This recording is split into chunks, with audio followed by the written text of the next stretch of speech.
atas kesempatannya. Perkenalkan, nama saya Heni dengan NIM 2016 210140 dan saya dari kelompok 1. Baik, yang pertama di sini saya akan menjelaskan tentang pengertian penganggaran penjualan.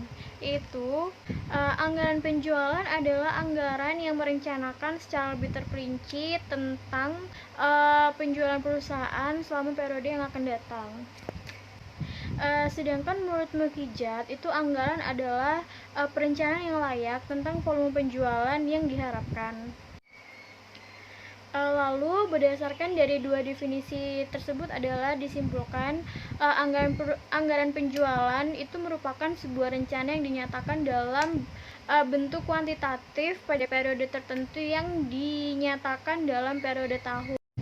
Lalu selanjutnya di sini saya akan menjelaskan tentang politik dalam anggaran penjualan, yaitu masalah utama dalam penyusunan anggaran penjualan, yaitu terhadap saling ketergantungan antara kuantitatif volume penjualan yang diharapkan dengan tingkat yang direncanakan. Lalu ada dua dasar yang berhubungan dengan volume permintaan harga. Lalu yang pertama itu adalah estimasi terhadap kurva permintaan, yakni bahwa perubahan tentang harga akan mengakibatkan perubahan tingkat permintaan. Lalu yang kedua itu adalah kurva biaya per unit, yakni makin tinggi volume produksi, maka makin besar biaya yang ditanggung. Sekian dari saya, selanjutnya akan dilanjutkan oleh rekan saya. Terima kasih atas kesempatannya. Saya Deborah Sriwilanda dengan NIM 2020-210003 akan melanjutkan presentasi dari rekan saya. Oke, mengenai konsep anggaran penjualan. Penyusunan konsep anggaran penjualan itu dapat dikatakan mencakup segala kegiatan di bidang penjualan. Ada dua komponen pokok konsep perusahaan anggaran. Yang pertama itu ada dasar-dasar penyusunan anggaran yang akan terbagi menjadi tiga. Yang pertama, menyusun tujuan perusahaan. Nah, sebelum kita membuat perusahaan, kita tuh harus tahu apa sih tujuan dari perusahaan yang kita dirikan, mau berjalan seperti apa ke depannya. Yang kedua, itu ada menyusun strategi perusahaan.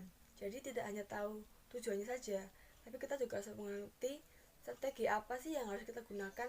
Jangan sampai sudah terlanjur membuat perusahaan, namun kita nggak punya strategi. Nah, itu akan membuat lawan kita tuh gampang menggeser perusahaan kita atau perusahaan kita tuh menjadi bangkrut. Nah, yang ketiga ada menyusun forecast penjualan. Nah, ini nanti akan kita jelaskan lebih lanjut di dalam slide berikutnya. Nah, untuk komponen yang kedua ini tuh ada menyusun anggaran penjualan. Nah, ini juga akan terbagi menjadi tiga. Yang pertama ada anggaran promosi dan advertensi. Yang kedua ada anggaran biaya penjualan. Dan yang ketiga ada rencana pemasaran. Nah, anggaran penjualan itu disusun dengan menggunakan berbagai pendekatan. Jadi tidak bisa kalau tanpa adanya pertimbangan sama sekali, seperti itu. Oke, untuk selanjutnya pengaruh upaya marketing terhadap volume penjualan. Nah, biasanya besarnya penjualan itu tidak dapat dicapai hanya tergantung pada tingkat harga yang kita pilih. Namun di dalam struktur persaingan itu yang sempurna, justru perusahaan itu tidak mungkin mempengaruhi tingkat harga. Nah, pada tingkat harga yang lebih tinggi dari harga equilibrium, jumlah penawaran itu akan melebihi permintaan. Dan sebaliknya, pada harga yang lebih rendah dari harga equilibrium, jumlah itu yang diminta akan melebihi dari penawarannya. Jadi, jika di dalam struktur persaingan itu yang tidak sempurna atau persaingan monopolitis, hal ini itu akan sering terjadi. Jadi, para konsumen itu kurang menguasai informasi pasar yang diperlukan untuk membuat pilihan yang tepat. Semua usaha ini tuh pastinya membutuhkan biaya. Nah, oleh karena itu, tinggi atau rendahnya biaya yang disediakan untuk membiayai kegiatan dan pada akhirnya ini yang menentukan tinggi rendahnya itu adalah penjualan yang diharapkan, seperti itu. Yang berikutnya ada langkah dalam menyusun rencana penjualan. Nah, dalam menyusun anggaran penjualan itu ada beberapa langkah-langkah yang perlu dilakukan. Yang pertama, menentukan dasar-dasar anggaran yang meliputi menentukan relevan variabel yang mempengaruhi penjualan, menentukan tujuan umum dan khusus yang diinginkan, dan penentuan strategi pemasaran yang harus dipakai seperti apa. Nah, yang kedua, ada penyusunan rencana penjualan yang meliputi analisa ekonomi, yaitu dengan mengadakan proyeksi terhadap aspek-aspek makro seperti moneter, kependudukan, teknologi, kebijakan pemerintah di bidang ekonomi, seperti itu. Nah, lalu yang berikutnya ada analisa industri. Nah, analisa ini tuh dilakukan untuk mengetahui kemampuan masyarakat menyerap produk sejenis yang dihasilkan oleh suatu industri. Nah, berikutnya ini ada analisa prestasi penjualan pada masa lalu. Nah, analisa ini tuh dilakukan untuk mengetahui posisi perusahaan pada masa yang lalu. Dengan kata lain, untuk mengetahui market share yang dimiliki perusahaan di masa lampau. Oke, untuk berikutnya ada analisa prestasi penjualan yang akan datang. Nah, ini berbanding dengan yang sebelumnya. Analisa ini itu dilakukan untuk mengetahui kemampuan perusahaan mencapai target penjualan di masa depannya dengan memperlihatkan beberapa faktor. Yang pertama seperti bahan mentah, tenaga kerja, kapasitas produksi, dan keadaannya seperti apa yang perlu kita ketahui. Oke, untuk selanjutnya ada menyusun forecast penjualan. Nah, forecast ini tuh meramalkan jumlah penjualan yang diharapkan dengan anggapan segala sesuatu berjalan seperti yang berada di masa lalu. Seperti itu. Akan lebih jelasnya dilanjutkan oleh di next berikutnya. Nah, untuk yang terakhir ini ada budget set sales sama budget profit, dan yang terakhir itu ada mengkomunikasikan rencana penjualan yang telah disepakati. Jadi ketika kita menyusun rencana anggaran itu nggak bisa disepakati oleh satu pihak orang saja, namun harus disepakati oleh bersama-sama, karena ini adalah suatu proyek yang besar dalam suatu perusahaan, seperti itu. Oke, sekian dari saya. Terima kasih. Selanjutnya akan dilanjutkan oleh rekan saya. Terima kasih atas kesempatannya. Saya Audrey Arviana Putri Sadewa dengan NIM 2020-2100236 akan melanjutkan presentasi dari rekan saya. Berikutnya ada mengenai rencana penjualan agar menjadi realistis. Agar menjadi realistis, rencana penjualan itu perlu diperhatikan beberapa faktor. Yang pertama ada faktor eksternal. Faktor eksternal sendiri merupakan pengaruh yang datangnya dari luar perusahaan, dan perusahaan tidak dapat mengabaikan pengaruh tersebut. Justru sebaliknya, perusahaan harus mengambil segi-segi atau hal-hal positif dari pengaruh tersebut, dan perusahaan juga harus dapat memanfaatkannya dengan sebaik mungkin. Kemudian yang kedua ada faktor internal. Kebalikan dari faktor eksternal, faktor internal merupakan suatu pengaruh yang datangnya dari perusahaan atau dari dalam perusahaan itu sendiri. Nah, untuk yang berikutnya ada contoh kasus rencana penjualan pada pabrik botol Indonesia. Nah, untuk variabel yang pertama ada forecast 5 tahun permintaan industri. Ini memiliki arti bahwa adanya kebutuhan masyarakat akan produk botol tersebut serta perkembangannya nantinya atau akan semakin berkembang nantinya. Kemudian untuk yang variabel kedua ada sasaran pelita untuk industri botol. Hal ini mengartikan bahwa pemerintah memiliki harapan terhadap industri botol Indonesia sebagaimana yang tercantum dalam pelita. Kemudian untuk variabel yang ketiga ada posisi pasar perusahaan. Posisi pasar perusahaan memiliki arti bahwa adanya persaingan di antara pengusaha botol gelas, dan setiap pengusaha tersebut memiliki cara untuk mengatasi persaingan tersebut, atau memiliki cara untuk bagaimana sih cara menanggapi persaingan tersebut, seperti itu. Kemudian untuk variabel yang keempat ada rencana penjualan perusahaan berjangka panjang. Hal ini memiliki arti bahwa perusahaan memiliki kemampuan untuk merebut pasaran botol, atau perusahaan dapat memiliki kemampuan untuk bersaing dengan perusahaan yang lainnya agar perusahaan tersebut dapat bertahan di industri tersebut dengan jangka waktu yang lama.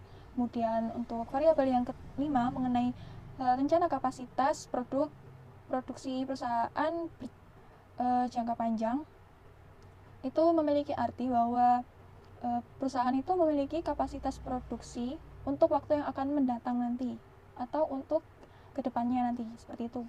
Kemudian untuk yang variabel ke-6 dan variabel yang ke-7 yaitu tentang rencana penjualan perusahaan tahunan dan mengenai pesanan yang diterima, itu pengertiannya sama dengan variabel yang keempat, yaitu tentang kemampuan perusahaan untuk merebut pasaran yang ada atau kemampuan perusahaan untuk cara saling bersaing dengan perusahaan lain di industri botol ini. Kemudian untuk yang variabel ke-8 ada tentang kapasitas perusahaan terpasang. Ini memiliki arti bahwa perusahaan memiliki kemampuan pembelajaran seperti itu. Kemudian untuk yang terakhir, variabel ke-9 adalah rencana penjualan kuartalan atau bulanan. Sekian dari saya, untuk selanjutnya akan dilanjutkan oleh rekan saya. Terima kasih. Assalamualaikum warahmatullahi wabarakatuh. Terima kasih atas kesempatannya.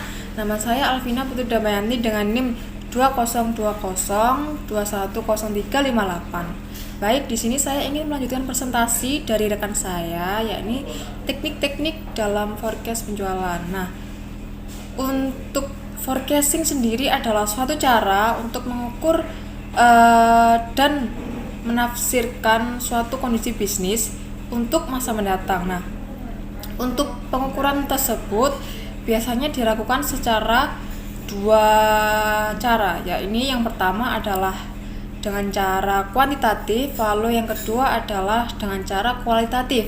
Nah, untuk pengukuran secara kuantitatif ini sendiri itu biasanya menggunakan metode statistik dan juga matematika. Nah, sedangkan untuk pengukuran secara kualitatif ini biasanya menggunakan secara judgement atau pendapat dari kita.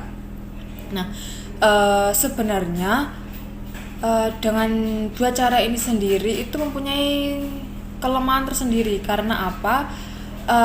Untuk penggunaan metode statistika ini biasanya dilakukan secara keseluruhan dan juga masih kurang dapat dipercaya hasilnya, karena secara statistika ini kan kita menghitung secara apa yang ada di data. Nah, sedangkan untuk metode judgement atau pendapat kita sendiri itu juga biasanya dianggap kurang bijaksana, karena hal tersebut itu kan secara pendapat kita sendiri ya, dan itu tidak ada bukti kuat untuk membuktikannya. Nah, selanjutnya adalah forecast berdasarkan pendapat atau judgement metode. Nah, biasanya metode ini digunakan untuk menyusun forecast penjualan maupun forecast kondisi bisnis pada umumnya. Nah, untuk sumber pendapat dari yang dipakai sebagai dasar melakukan forecast ini sendiri ada 4. Yang pertama, pendapat salesman. Biasanya para salesman ini diminta untuk mengukur apakah ada kemajuan atau apakah ada kemunduran. Segala hal ini tuh biasanya berhubungan dengan tingkat penjualan pada daerah mereka masing-masing. Kemudian mereka juga diminta untuk mengestimasi tingkat penjualan di daerah masing-masing untuk waktu mendatang. Lalu yang kedua adalah pendapat menurut sales manager. Perkiraan yang dikemukakan oleh para salesman ini perlu dibandingkan dengan perkiraan yang dibuat oleh kepala bagian penjualan, di mana seorang kepala bagian penjualan ini sendiri tentu mempunyai pertimbangan dan juga pandangan yang lebih meliputi dari seluruh daerah penjualan.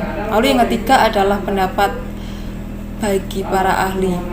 Nah, kadang-kadang perkiraan yang dibuat oleh salesman dan juga kepala bagian ini sangat bertentangan atau tidak sama dengan pendapat para ahli, sehingga perusahaan ini menganggap perlu atau meminta pertimbangan kepada pendapat dari para ahli, atau mereka ini biasa disebut sebagai konsultan.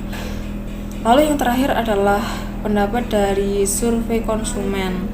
Nah, apabila ketika pendapat tersebut masih kurang atau masih dirasa belum cukup dapat dipertanggungjawabkan atau dapat dipercaya, mungkin untuk survei dari konsumen ini sendiri biasanya dilalui secara adakan penelitian langsung terhadap konsumen seperti itu. Selanjutnya akan dilanjutkan oleh rekan saya. Terima kasih. Terima kasih atas kesempatannya. Di sini saya akan menjelaskan mengenai forecast berdasarkan perhitungan-perhitungan statistik, yaitu ada 3. Yang pertama, penerapan garis tren secara bebas. Nah, penerapan garis tren secara bebas itu biasanya cenderung digunakan sebagai analisis pendahuluan yang akan memberikan gambaran awal dari suatu permasalahan yang nanti akan dihadapi. Nah, metode tren bebas ini mencoba melihat data amatan melalui titik dari pasang data penjualan pada setiap waktunya. Tetapi berdasarkan tebaran data yang terbentuk dapat diperkirakan tren penjualan dari data tersebut. Nah, metode ini tuh biasanya digambarkan dalam bentuk grafik. Namun metode ini tuh jarang digunakan dengan alasan tidak memperhitungkan hitungan kualitatif dan berdasarkan pada data subjektif. Yang kedua yaitu ada garis tren setengah rata-rata. Nah, metode ini tuh dapat digunakan untuk keperluan peramalan dengan membentuk suatu persamaan seperti analisis regresi. Metode ini tuh bisa disebut mencari tahu terlebih dahulu besoknya itu bakal terjadi kenaikan harga atau tidak. Nah, metode ini tuh dapat digunakan dengan jumlah data genap ataupun ganjil. Nah, dalam analisis tren ini subjektivitas mulai dihapuskan karena teknik peramalannya itu sudah menggunakan perhitungan-perhitungan. Metode ini tuh dapat digunakan untuk keperluan forecast dengan membentuk suatu persamaan seperti analisis regresi. Tetapi semua data historis dibagi menjadi dua kelompok dengan jumlah anggota masing-masing sama. Nah, yang pertama yaitu metode setengah rata-rata dengan data historis dalam jumlah genap. Yang kedua yaitu metode rata-rata dengan data historis dalam jumlah ganjil. Yang ketiga yaitu ada garis tren matematis. Nah, metode tren momen merupakan metode analisis yang dapat digunakan untuk keperluan peramalan dengan membentuk persamaan Y sama dengan A plus BX. Sebagaimana telah diulas pada metode tren semi-average dalam penerapannya. Metode ini tuh tidak mensyaratkan jumlah data harus genap. Selanjutnya saya akan menjelaskan mengenai forecast dengan metode khusus. Yang pertama yaitu ada analisis industri. Analisis industri merupakan penilaian pasar yang digunakan oleh para pebisnis dan analis untuk memahami dinamika persaingan pada suatu industri. Nah, analisis industri ini akan membantu mereka, yaitu para pebisnis, dalam memahami apa yang terjadi dalam suatu industri. Contohnya itu permintaan barang atau penawaran. Nah, nggak hanya permintaan atau penawaran barang saja. Analisis industri ini membantu para pebisnis mengetahui mengenai tingkat persaingan dalam industri, keadaan persaingan industri dengan industri baru lainnya, prospek industri di masa depan dengan mempertimbangkan perubahan teknologi, sistem kredit dalam industri, dan pengaruh faktor eksternal terhadap industri. Yang kedua yaitu ada analisa produk lini. Nah, analisis lini produk memberikan informasi tentang dua bidang keputusan penting, yaitu yang pertama panjangnya lini produk dan yang kedua penetapan harga bauran produk. Penjualan dan laba setiap portofolio produk perusahaan mengandung produk dengan margin yang berbeda. Yang ketiga yaitu ada analisa penggunaan akhir. Analisa penggunaan akhir adalah istilah yang digunakan dalam manajemen pengetahuan, desain produk, dan hampir semua industri di mana produk dikembangkan untuk penggunaan akhir. Nah, penggunaan akhir ini semua orang akan menggunakan produk jadi. Jadi, apapun bidangnya, analisis penggunaan akhir itu mengungkapkan kebutuhan para pelanggan, mana yang harus dipenuhi, dan cara terbaik untuk memenuhi kebutuhan tersebut. Sekian presentasi dari kelompok kami. Bila ada salah kata, mohon dimaafkan. Wassalamualaikum warahmatullahi wabarakatuh.